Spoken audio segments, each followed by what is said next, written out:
And I'm a behavioral therapist. I think anything can be trained into you. I think even if somebody has ADHD, they can learn how to be a follow-through person in a lot of contexts. So sometimes it's a little trickier to do it like very prescriptively at certain times of day, or you have to psych yourself out and set your intention to do this. But even somebody with ADHD, let alone somebody that's neurotypical, absolutely can learn how to practice flexing the muscle of discipline.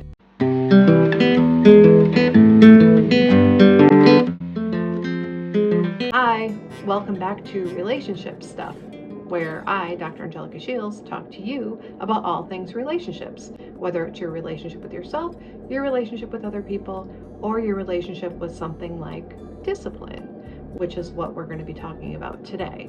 So, what is discipline? I'm loosely defining discipline as showing up for yourself or for your long-term goal, even though it doesn't feel really pleasant in the moment. So kind of delaying gratification, doing something you know is best for you or in keeping with your value or your goal, even though it requires you to tolerate some distress temporarily, even if that distress is just boredom. Cleaning up your dishes, nourishing yourself with healthy food that you actually had to prepare, moving your body, all of these things are kind of cliche examples of discipline. So having a healthy relationship with discipline, just like having a healthy relationship with anything, requires two components. I always say, set the stage, set the vibe, set the tone with support, acceptance, surrendering to what is, even if the what is that you're surrendering to is just the fact that you feel drudgery and ick and tight and like you don't want to do this, and accepting that emotion without judgment or condemnation. And accountability. Put one foot in front of the other. Make it happen. Part of the support might be making it smaller. It's not just accepting a feeling, but being like, okay, I'm not going to run 30 minutes, but I am going to walk to the mailbox. And the accountability, you are going to walk to the mailbox. In a given moment, you got support and you got accountability. Sometimes the support is validation. It's understandable that you feel that way. Validating your own emotion, accepting your own emotion without that resistance and that tightness and that judgment.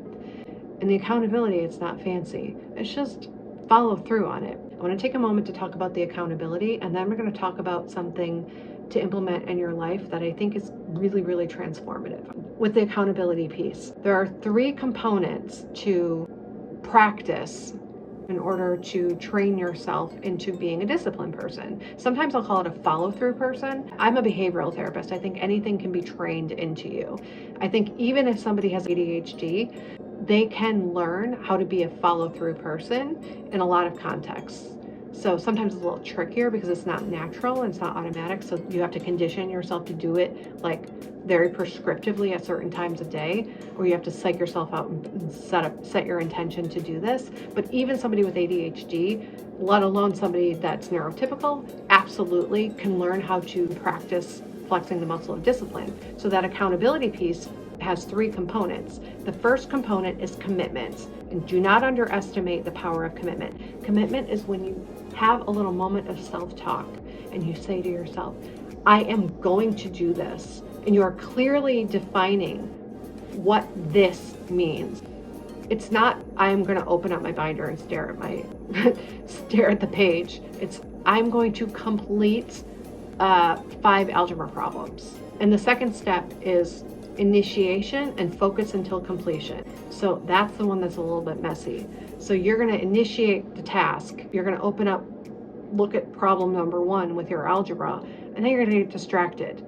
And you're going to be like, oh, anything other than this, because discipline is defined by showing up for the drudgery. It's drudgery. So anything other than this, the brain wants to go anywhere else other than this. The commitment and focus until follow through often includes in it noticing that you're somewhere else and recommitting. And the focusing and following through often requires like 25 recommits. Recommit to initiate, focus, and follow through. Recommit to initiate, focus, and follow through. And even if it takes you an hour to do a problem, that's brain training. So I said that there were 3 components of the accountability part. The third component is recommit, because a lot of times people can't keep up their discipline practice, or they can't prove to themselves that they're a follow-through person, because once they finish one micro task, like let's say you're doing long division and you've done the subtraction, you get distracted and you don't know that once you do the subtraction, you're supposed to see if this number goes the answer to the subtraction. You get distracted right after that, so there's another micro moment where you have to recommit. I actually think complex math it's hard for somebody who hasn't cultivated this habit of discipline, but it's also the playground to develop it in. It's so much of recommit. So don't forget, it's commits. You could even pre-commit, and when that means you say out loud to somebody else, so you're not embarrassed if you don't do it. You say out loud, this is what I'm committing to doing. But you commit, you initiate, you engage, you start the task, and you focus until completion. And of course, that's aspirational. So what you end up having to do is recommit 25 times during that focus until completion phase. And the third thing you do is you recommit to the next thing, and you can prove to yourself that you are a disciplined person by practicing that over and over. A lot of times people don't get the support and the accountability in order to practice that early in life, to become a disciplined person, a follow-through person, to accept their yucky feeling. You're not fighting with it, you're not spending time on it, you're not trying to assuage it, you're just accepting it as part of the deal, lovingly, gently, not judging it, like I said, like 50 times. And then you're doing the accountability piece, the commitment, the initiate and engage until completion, and the recommitment. You're doing that like over and over and over. Some people don't get practice with that. Ideally, in typical human development in our civilized society as it exists today, you have a child who practices that with something like brushing their teeth every day, who practices that with built-in routines with the family, like you put your dishes away, who practices that in little ways every day, and they don't even realize that they're doing it. But there's like a gentle, ideally, not all the time, but there's like a gentle parental figure or guide kind of helping that with that re-engage, helping that child. They're not saying it in these words, but they're the guide and the loving accountability, the validating, like, I know you don't want to do this, but you still have to do this, for the commitment, the engage until completion. You didn't finish that, go back to it. And what were you doing? Okay, repeat back to me. What are you doing? Ideally, you get that training as a child. You learn to brush your teeth every day without being asked. It's like 5 steps, because you got to rinse the bristles, and you got to get the toothpaste, and you got to put the toothpaste cover back on, and you got to do all those things. And then, a couple years later, you've had a million other examples of practicing that in the context of support and accountability, ideally, and you're doing math, and you've trained your brain to kind of do that.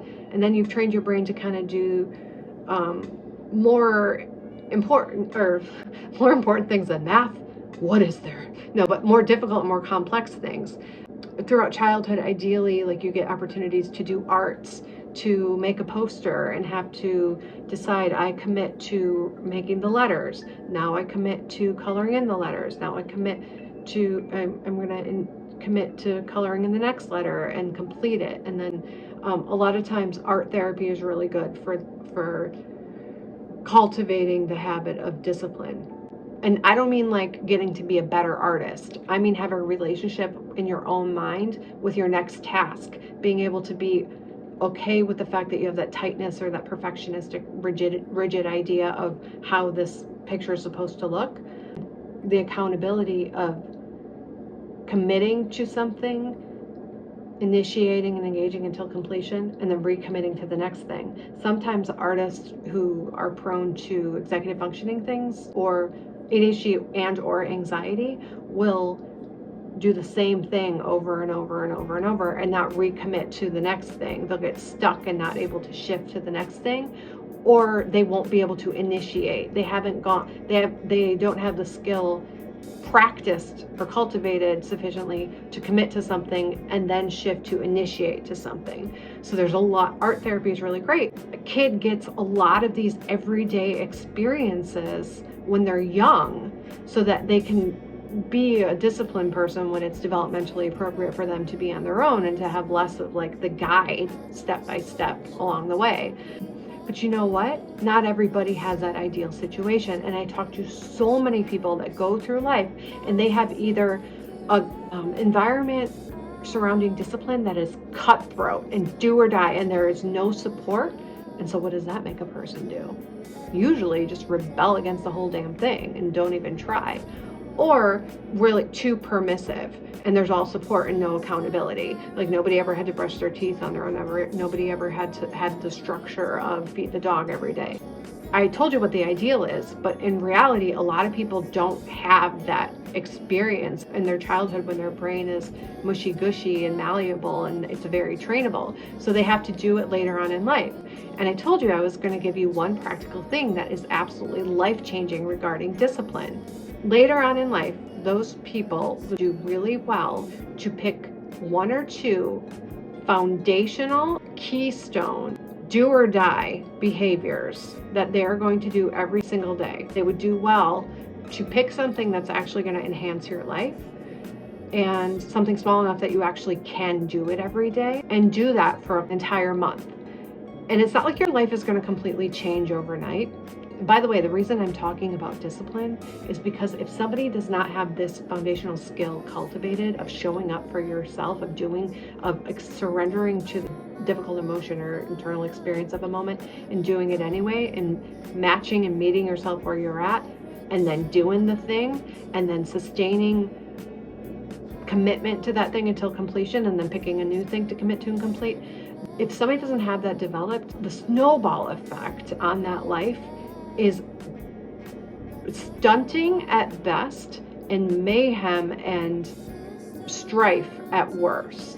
So any goal that you have, and I will say, because I work in mental health, not even mental health, but especially a mental health goal, requires a foundational skill of discipline, of showing up for yourself, of showing up for your own emotions and your own goals in small micro ways. So I would say this is a life-changing technique to add into your life. What I was suggesting is you pick one or two keystone foundational behaviors that you do no matter what. And I always tell people those behaviors could be you take a shower and you feed yourself one meal that you have prepared and you haven't bought out, like fast food or something like that isn't going to really nourish your body. If you do those two things every single day, no matter what, because you're not going to feel like cutting those vegetables or boiling the pasta, whatever your thing is, you're not going to feel like doing that. We're going to have moments where you have to show up for yourself even though you don't feel like it. You're going to have to do that support and accountability dance, even if it's something simple like I'm going to feed myself. It doesn't seem life-changing, but if you spend 30 days choosing one or two things that you are going to religiously do and only choosing things that you actually can do, being loose about it. Like I didn't say I was going to make myself a 5-course meal. I said I was going to nourish myself some sustenance, something actually nutritious. And I didn't say I was going to run a marathon every day. I said I was going to take a shower, like pick something that you can actually do, but isn't like super duper easy and like you'll never ever have a pang of I'd rather just avoid that. And then you know what you're doing? You're proving to yourself, I am a person that shows up for myself and I can do the support and the accountability piece. But B, you're training your nervous system to feel a certain level of like, I want to avoid that. I want to go in a different direction and put my focus somewhere else. I don't want to do that thing and yet do it anyway.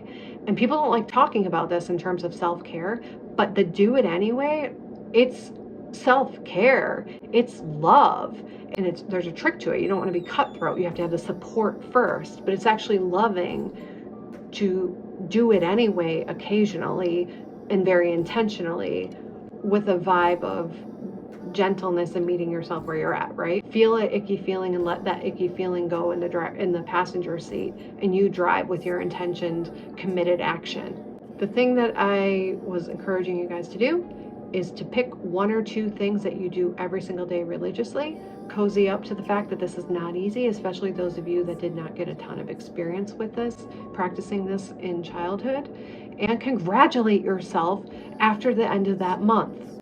Congratulate yourself. Make it like meaningful to you. Regard it, honor it as the big deal that it is, okay? It's a really big deal. And the other things are going to flow from that. All right, that's all I got for today. Have a good one. Talk to you later.